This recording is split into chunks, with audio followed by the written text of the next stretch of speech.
Wherever you go, whatever you do, throw a little attitude. Omax, Vest and Briefs.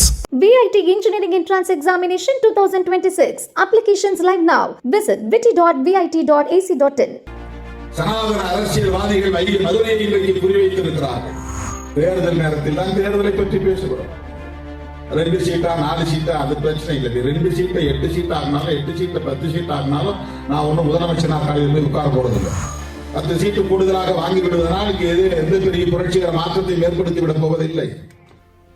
வரும் சட்டசபை தேர்தலில் கூடுதலாக seat கேட்போம், எங்களுக்கு டீ பன் கொடுத்து ஏமாற்றிவிட முடியாது. ஆட்சியில் பங்கு வேண்டுமென தொடர்ந்து பேசி வந்த விடுதலை சிறுத்தைகள் கட்சித் தலைவர் திருமாவளவன் தன் நிலைப்பாட்டை மாற்றிக் கொண்டுள்ளார். 10 சீட் கூடுதலாக பெறுவதால் எந்த புரட்சிகர மாற்றமும் நடந்துவிடப் போவதில்லை என மதுரையில் நடந்த நூல் வெளியீட்டு விழாவில் அவர் பேசினார். சனாதன அரசியல்வாதிகள் மதுரையை குறிவைத்திருக்கிறார்கள். இப்படிப்பட்ட சூழலில் அதிக சீட்டு கேட்டு திமுக கூட்டணியில் பிரச்சனையை ஏற்படுத்த விரும்பவில்லை என அவர் காரணம் கூறினார். அம்பேத்கர் இயக்கங்களும் பெரியாரிய இயக்கங்களும் மார்க்சிய இயக்கங்களும் ஒருங்கிணைந்து செயலாற்ற வேண்டிய தவிர்க்க முடியாத ஒரு தேவை காலத்தின் கட்டாயமாக மாறி இருக்கிறது. இன்றைக்கு மதுரையை சனாதனத்தின் மையமாக மாற்ற பார்க்கிறார்கள். சனாதன அரசியல்வாதிகள் மதுரையை இன்றைக்கு குறிவைத்திருக்கிறார்கள். ஒவ்வொரு சாதியாக சாதி சங்கங்களை அணுகுகிறார்கள். சாதி உணர்வுகளை திட்டமிட்டு பரப்புகிறார்கள், தூண்டுகிறார்கள். சாதி பெருமைகளை பேசுவதை ஊக்கப்படுத்துகிறார்கள். உனக்கான ஜனநாயக உரிமைகள் என்ன என்பதை சொல்லிக் கொடுப்பதற்கு பதிலாக மதவெறியை தூண்டுவதும் சாதி வெறியை தூண்டுவதும் எவ்வளவு ஆபத்தானது, தீங்கானது என்பதை தயவு கூர்ந்து எண்ணி பார்க்க வேண்டும். இது நான் யாருக்கு எதிராகவும் அரசியல் உள்நோக்கத்தின் அடிப்படையில் பேசவில்லை. நான் தேர்தலை பற்றி தேர்தல் நேரத்தை மட்டும்தான் சிந்திப்பேன். இப்போது கூட ஊடகவியலாளர்கள் கேட்டார்கள், என்ன நீங்க எல்லாம் எலெக்ஷன் வேலையை ஆரம்பிச்சிட்டீங்களா, எப்ப தேர்தல் அறிக்கை எழுத போறீங்க? அது எங்க வேலை இல்லை. பெரிய கட்சிகள், ஆளும் கட்சிகள், ஆள விரும்புகிற கட்சிகள் செய்யட்டும். நாங்கெல்லாம் நெகோசியேஷனுக்கு பிறகு எவ்வளவு சீட்டு வந்த பிறகு அந்த சீட்ல வேலை செஞ்சா போதும். எங்களுக்கு தேர்தல் நேரத்தில் தான் தேர்தலை பற்றி பேசுகிறோம். 2 சீட்டா 4 சீட்டா அது பிரச்சனை இல்லை. 2 சீட்டை 8 சீட் ஆகினாலும் 8 சீட்டை 10 சீட் ஆகினாலும் நான் ஒன்றும் முதலமைச்சர் நாற்காலியில் போய் உட்கார போறதில்லை. அந்த எண்ணிக்கையை பொறுத்தது அல்ல என்னுடைய பிரச்சனை. நான் பேசுகிற அரசியல் எந்த அளவுக்கு மக்களிடத்தில் போய் சேருகிறது என்பதுதான் எனக்கு பிரச்சனை. நான் பேசுவதை கேட்பதற்கான ஒரு இடம் எனக்கு தேவைப்படுகிறது. என்னை கவனிப்பதற்கு, ஊடகம் என்னை கவனிப்பதற்கு ஒரு புள்ளி எனக்கு தேவைப்படுகிறது. அதனால் தேர்தல் அரசியலில் என்னை தற்காத்துக் கொள்வதற்கான ஒரு போராட்டமும் ஊடாக நிகழ்கிறது. அவ்வளவுதான். பதவி எனக்கு பெரிதல்ல.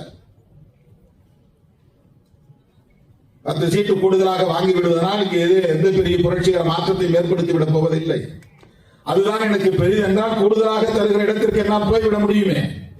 பதவிதான் பெரிதென்றால், எண்ணிக்கைதான் பெரிதென்றால் கூடுதலாக இடங்களை தருவதற்கும் பதவியை அள்ளி தருவதற்கும் வாய்ப்பு இருக்கிறது என்கிற போது நான் அங்கே ஓட முடியுமே.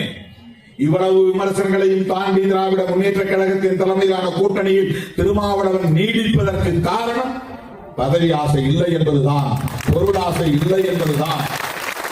இன்றைக்கும் வேங்கவேலுக்கு திருமாவளவன் என்ன செய்துவிட்டார் என்று கேள்வி எழுப்புகிறவர்கள் இருக்கிறார்கள். சம்பவம் நடந்த 2வது நாளே நான் போராட்டம் அறிவித்து 27ஆம் தேதி டிசம்பர் அந்த சம்பவம் நடக்கிறது. 31ஆம் தேதி போராட்டத்தை அதே புதுக்கோட்டையில் என் தலைமையில் 5000 பேரை திரட்டி நான் நடத்தினேன். யாரும் அதை பேசுவதில்லை.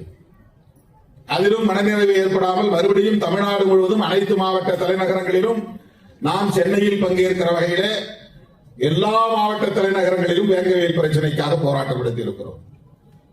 10க்கும் மேற்பட்ட முறை முதலமைச்சரை சந்தித்து இது குறித்து நான் விவாதித்திருக்கிறேன். தலைமைச் செயலாளரோடு பல முறை உட்கார்ந்து அவரே அழைத்து இது குறித்து பேசியிருக்கிறோம். அதனால் என்ன பலன் கிடைத்தது என்பது வேறு. ஆனால் கூட்டணி என்பதற்காக உரிமைகளை விட்டுக் கொடுத்து மக்களை மறந்து வெறும் தனிநபர் என்கிற முறையில் என்னுடைய நலன் குறித்து நான் எப்போதும் சிந்தித்ததில்லை. அப்படி எந்த முடிவும் நான் எடுத்ததில்லை. இந்த 5 ஆண்டு காலத்தில் திராவிட முன்னேற்ற கழகத்தோடு நான் கூட்டணியில் இருந்தாலும் இந்த அரசை அல்லது காவல்துறையை அல்லது ஆட்சி நிர்வாகத்தை எதிர்த்து நாங்கள் நடத்திய போராட்டங்களை போல் வேறு யாரும் நடந்திருக்க முடியாது. இதை எவரும் பேசுவது. ஓசூரிலே தலித் படுகொலைகளை கண்டித்து 10,000க்கும் மேற்பட்டவர்களை திரட்டி என் தலைமையில் ஆர்ப்பாட்டம் நடந்தது. நாமக்கல்லிலே ஒரு படுகொலையை கண்டித்து என் தலைமையில் ஆர்ப்பாட்டம் நடந்தது. தென் மாவட்டங்களில் 100க்கும் மேற்பட்டவர்கள் சில மாதங்களில் படுகொலை செய்யப்பட்டார்கள் என்பதை கண்டித்து நெல்லையிலே 10,000 பேரை திரட்டி என் தலைமையிலே பெரும் ஆர்ப்பாட்டம் நடந்தது.